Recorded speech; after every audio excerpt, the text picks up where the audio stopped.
Kā atvērt kontu Indexo bankā?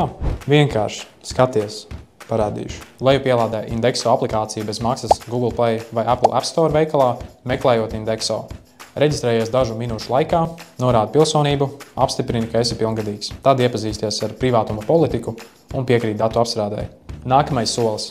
Ievadi un apstiprini savu telefona numuru. Ievadi e-pasta adresi. Tālāk mums ir jāpārbauda tava identitāte. Autorizējies ar Smart ID, mobilo e-parakstu vai ar pasi vai ID karti. Izveido savu PIN-kodu 5 ciparu kombināciju, lai droši un ērti piekļūtu lietotnei. Aizpildi standarta, pazīst savu klientu anketu, kāds ir ierasts bankās.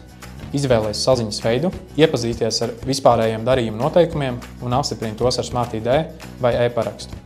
Un tas arī viss. Tieši tik vienkārši. Pēc reģistrācijas tev automātiski tiks atvērts norēķina konts un piešķirts bezmaksas plāns sudrabs.